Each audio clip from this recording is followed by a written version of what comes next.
everyone. Welcome to the Ashley Barlow Company podcast. I'm Ashley Barlow, your host. If you are a parent, a teacher, or someone who works at a school, or you're a community member, a volunteer, or a staff member at an organization that supports people with special education plans, a coach, a tutor, or even a grandparent, you're in the right place. Sit back with an ice cold glass of lemonade, put on your walking shoes and grab some headphones, roll down the windows and cruise. Ready, set, go. Educate, advocate, collaborate. Welcome back to the Special Education Advocacy Podcast with Ashley Barlow. I'm Ashley Barlow, and I'm so happy you're here. Today, I want to talk to you about the importance of going to school. Now, I give a talk very often to different organizations across the country, and it's called 10 Traits of Effective Parents in Special Education Advocacy. And the number one tip that I can give you is to go to school. Get involved in your child's education. This is the most important thing that you can do. And so today we're going to talk about, I think, 6 points that I want to really stress. And I will try to also give you examples of how you can get involved in school, what you can do in order to be involved not only in your child's education and special education, but also generally in the school culture, both of which are extremely important for many reasons. If you're interested in having me come talk to an organization that you care about, simply hop on my website. There's a speaking page. I would love to connect with you and tell you how I can help your organization to empower the people that it serves. Effective parents in special education advocacy go to school. Why is this so important? The idea, the federal law, Individuals with Disabilities Education Act, stresses the involvement of parent involvement. It stresses the importance of parent involvement.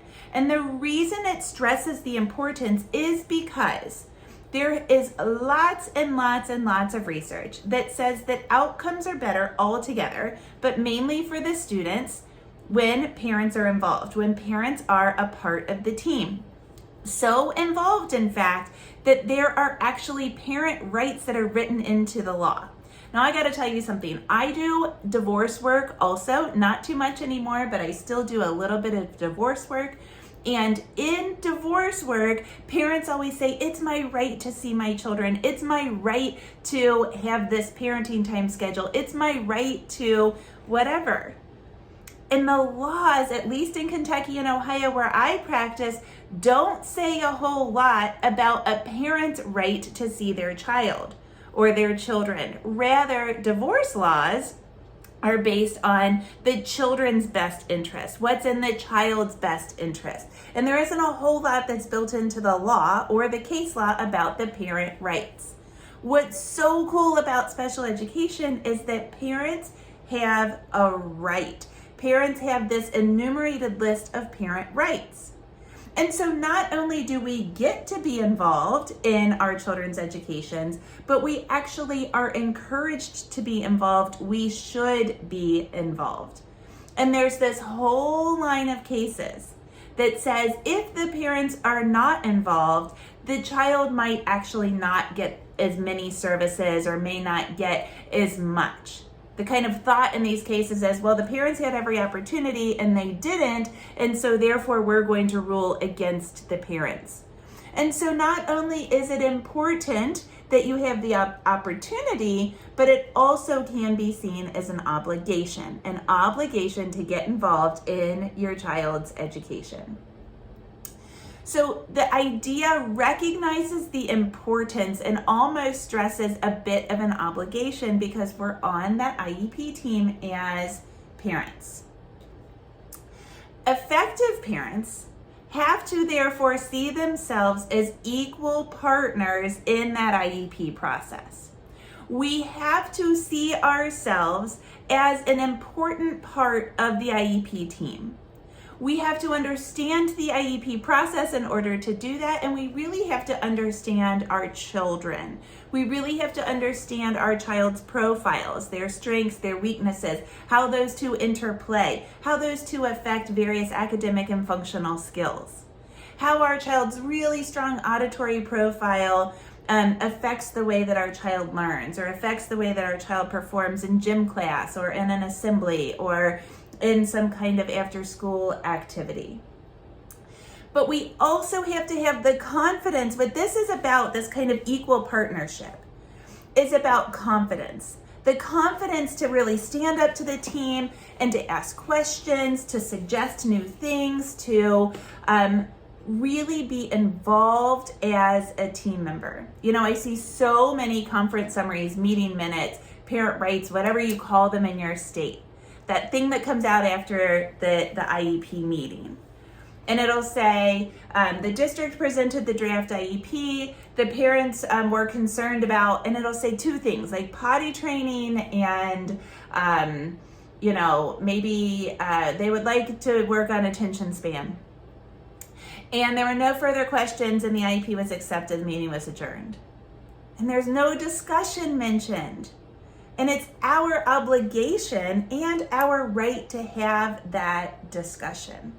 And the reason why we have that right is because Congress studied it and said, boy, kids do a whole lot better when parents are involved.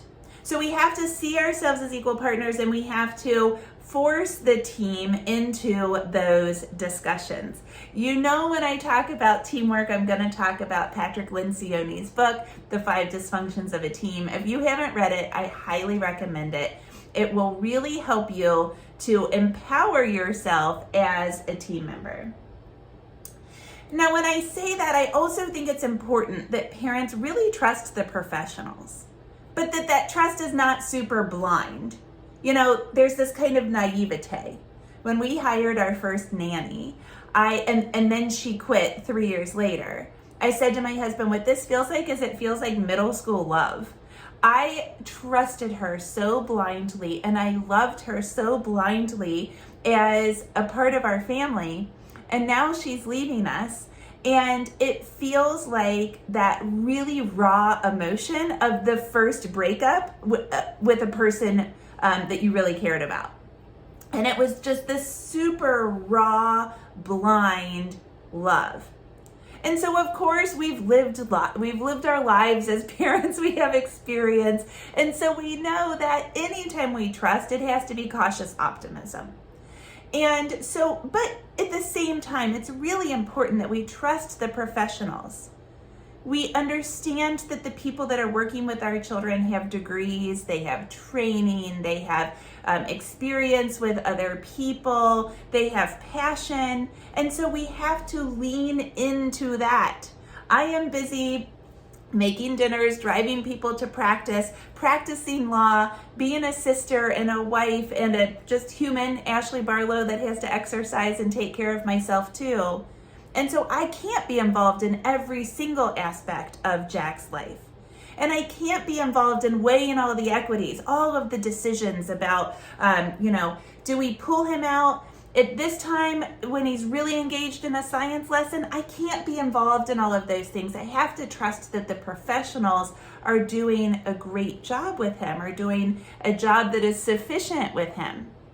But at the same time, I don't trust blindly. I need to be involved. I need to ask questions. I need to understand so that if something happens, I'm informed and I can make decisions with the team. And most importantly, I can make decisions as Jack's mom, as the parent on the IEP team.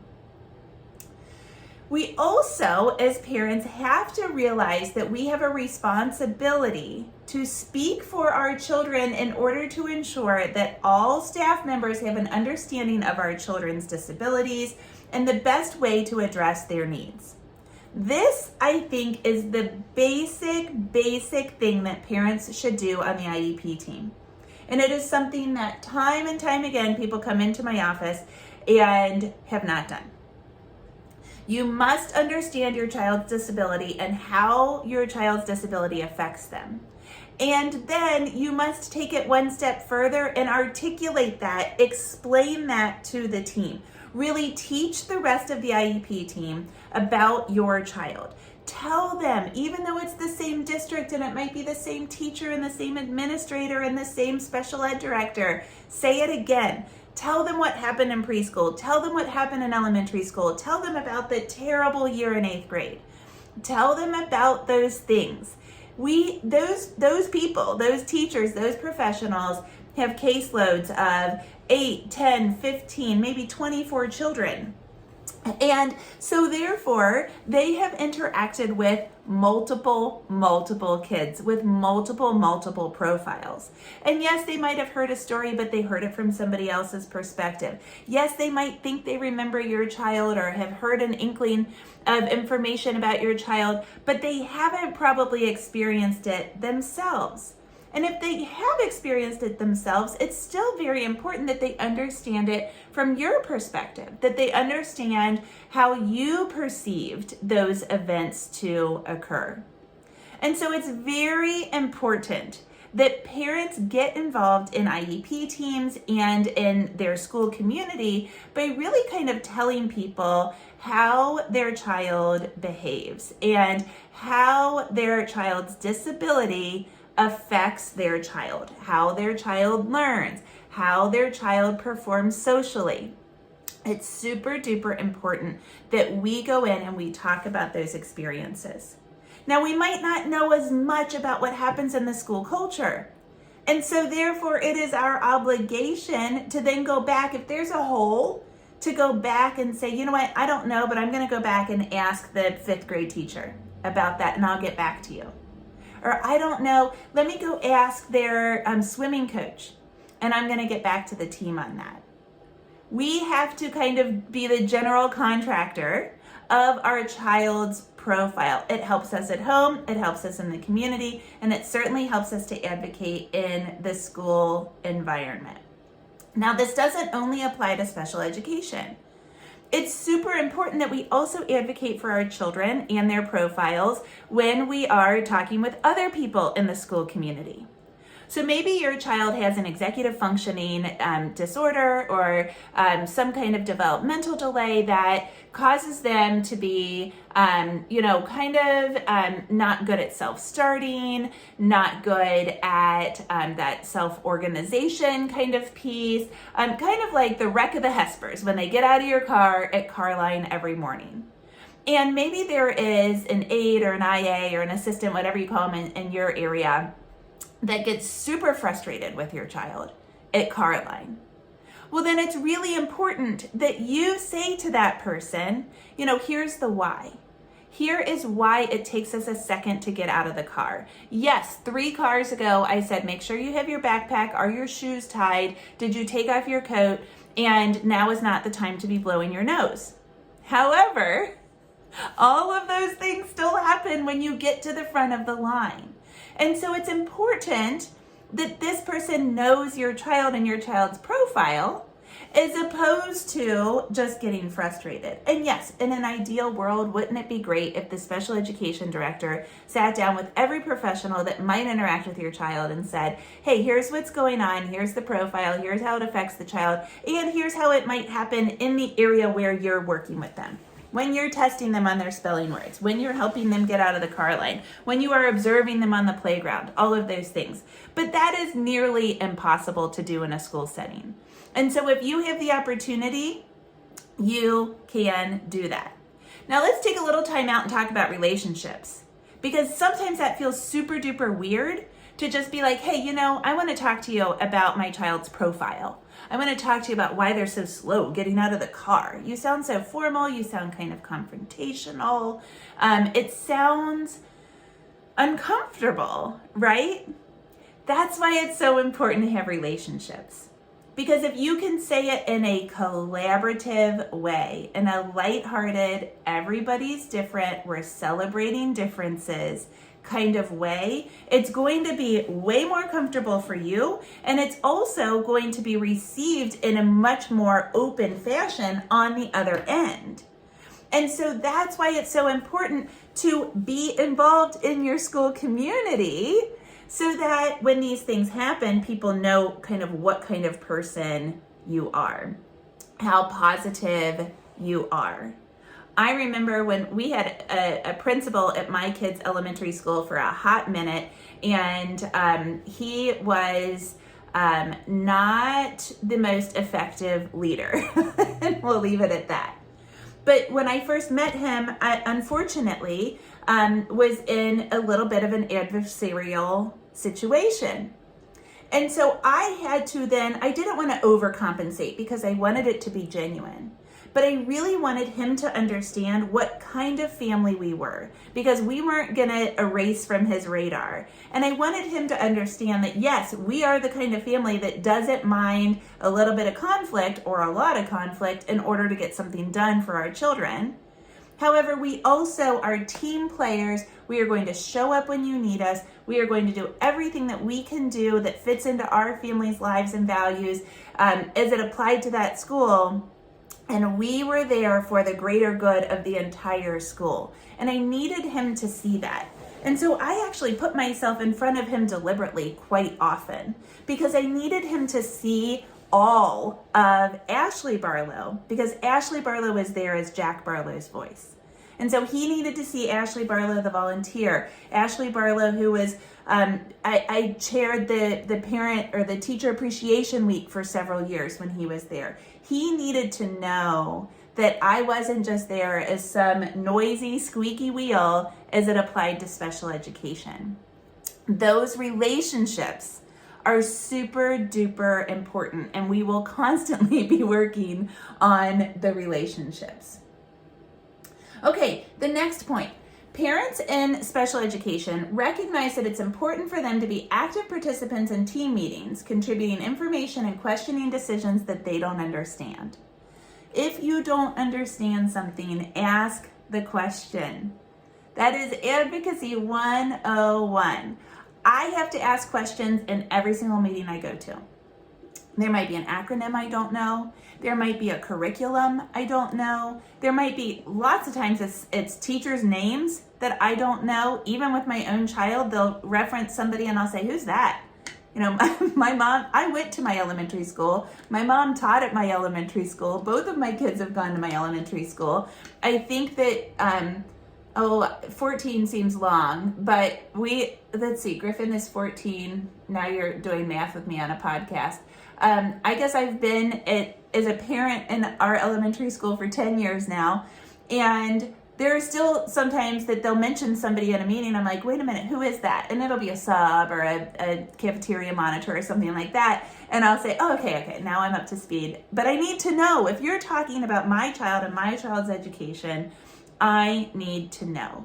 And so if I don't understand a curriculum in particular, I best be asking questions. And I want to know it from their perspective. It's super important that if you don't understand, that you ask questions. And if you have something to contribute, that you speak up. Okay, that one was a little bit redundant, but the question thing was important. Effective parents expect but do not assume that service providers are qualified and that services are being delivered in compliance with the IEP. And we ask questions when we have reasons to do so. So this one can be particularly sticky. I have a lot of people that come to me with progress monitoring data, and they say, well, my child's not getting nearly enough services. They aren't getting what's in the IEP because look at the data.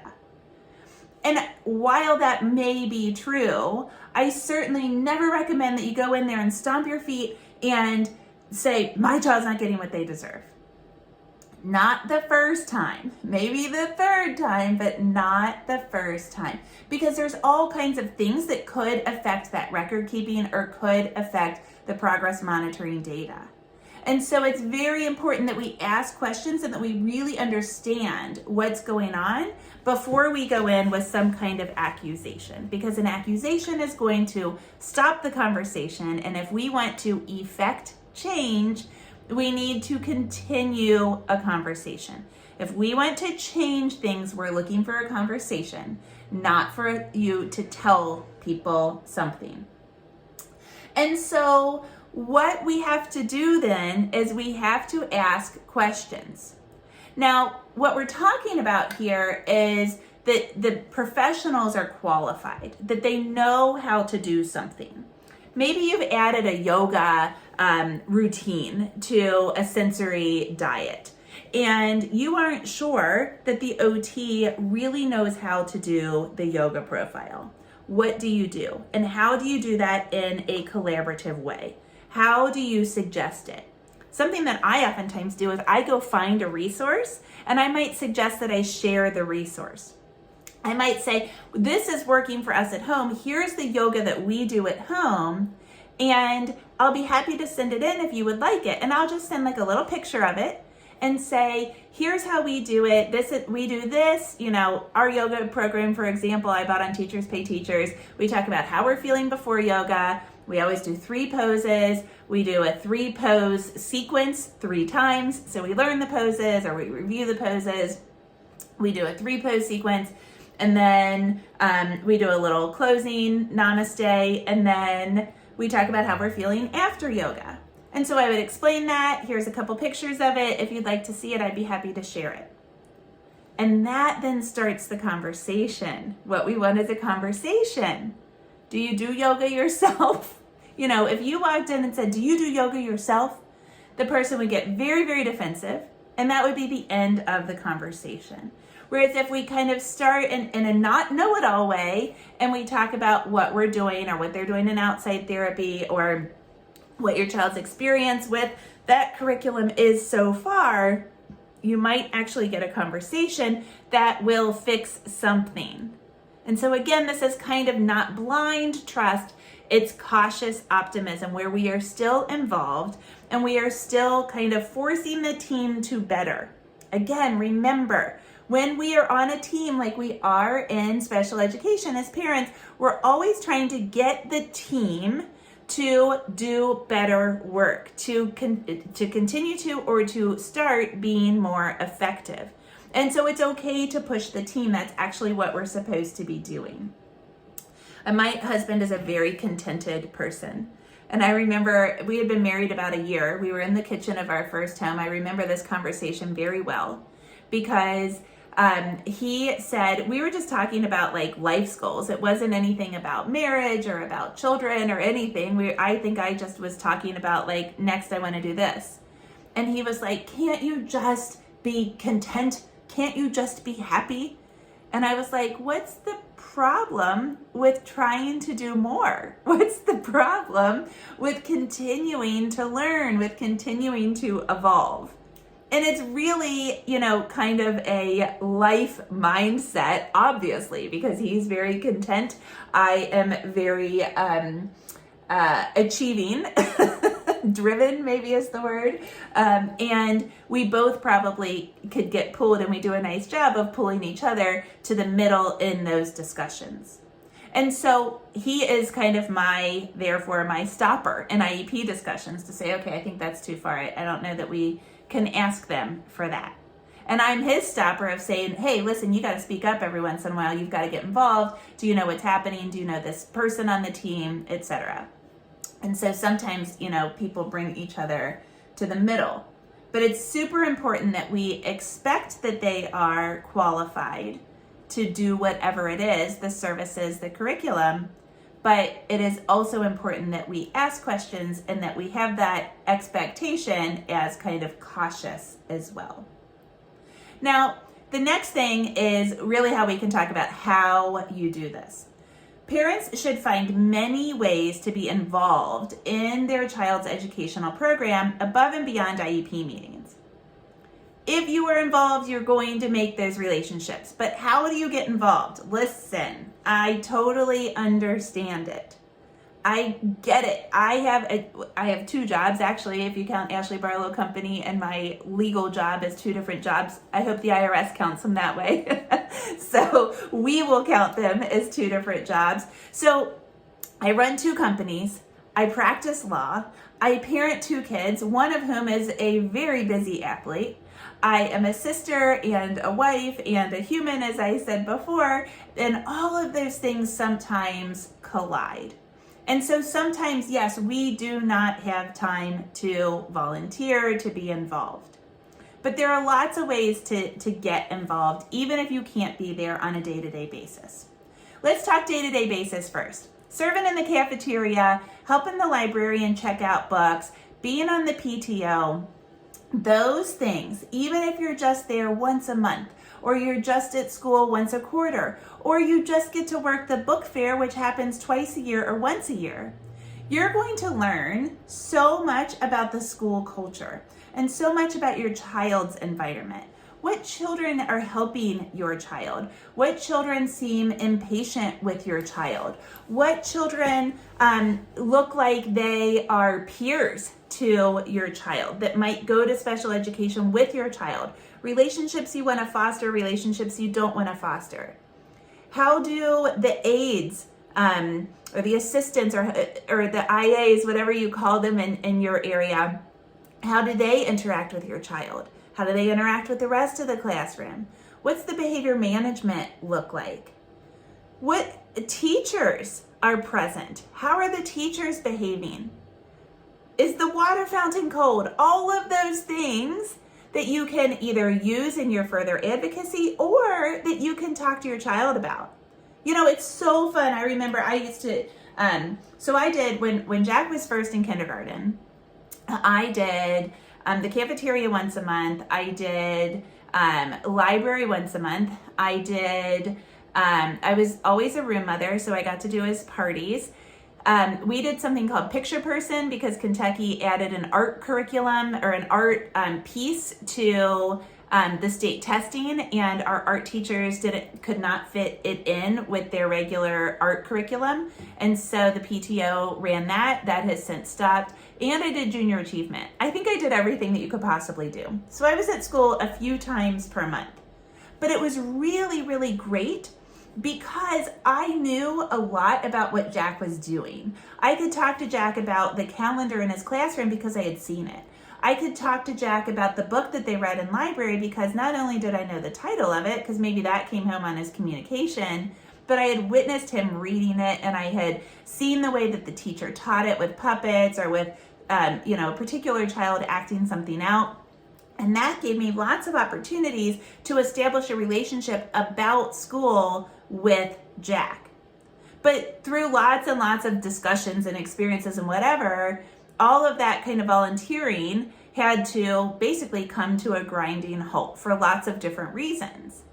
And so now I have to be involved a different way. I always tell people, I'll just, without getting into a bunch of drama, I have PTO PTSD. And so I stopped doing a whole lot with the PTO. And a lot of those volunteer opportunities were through the PTO. And so what I did was I said to our special education teacher, listen, I'm not doing anything with the PTO anymore for multiple reasons. What I want to do is I want to be your one-person PTO because the special ed department doesn't get a ton through the PTO. Like, for example, they don't have a room mother. So the special ed teacher wasn't getting a birthday present from their room parent. And I was like, well, I can take over that for sure.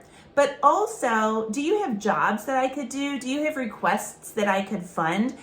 Here's what I used to give to the PTO. Here's how involved I used to be. And I still have this time and I still have these resources. And I would like to help you. Because if anybody has more to do, it's you. You have to support children and the way our school's set up in K through 5, multiple abilities, multiple curriculae. And I thought it was really important that I still stay involved. And so that's one way that I did it.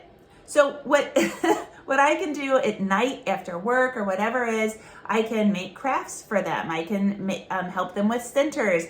One time she sent me home laminating to cut, which I loved. I love to cut laminating. It's a weird like of mine. So I did those kinds of things in order to help that teacher. You might be able to find one-time volunteer things. You might be able to find things that you can do in the evening. You might be able to find things that you can chair, like for a school festival or something like that. And if there's not a way for you to get involved, if you feel like you can't get involved, I would really encourage you to reach out to either the administration or to some kind of parent-teacher organization or to a parent that you just know is involved and seems approachable. And to say, I'd really like to get involved. I think it's really important that I'm involved. Do you have any ideas? And see what happens from there.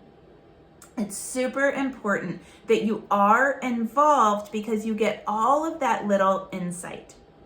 I was a foreign language major. I was a German education major. I was certified to teach German K to 12. And in foreign language education, we used to talk about little C and big C culture. I think I've talked about this on the podcast before. So big C culture in Germany is like Oktoberfest and Dirndls and Lederhosen, the outfit that people wear in like quote unquote traditional Bavarian culture. But little C culture is, for example, many people in Germany close their interior doors because they feel as though there's a draft with the interior doors open. And so that's something that you certainly wouldn't probably study in a German book. In German 102, that is probably not something that's studied like Oktoberfest is. But it's a part of the day-to-day culture. So that little C culture is the day-to-day culture. And if you are in the school, you are going to learn the little C culture. Not only are you going to know the big C culture, like when the festival is and who the school's mascot is, but you're going to know that little C culture, which is so important to helping your child. Finally, it is super important that parents participate with watchful participation, that you are studying with your child, that you are looking at progress monitoring data, that you are taking that data at home, that you are communicating on a very frequent basis. I love my Sunday emails. That communication bundle on my website is something that came literally from my own inbox. It is literally copied and pasted from the way that I advocate for my child in special education. Watchful participation is the key to really getting involved in their actual special education. If you are involved, I promise you things will get better. There's a graceful way to be involved. I hope I've described it for you. Good luck to you. Please reach out to me if you have any questions or comments. I can't wait to see you next week. Same time, same place. Thank you for joining me.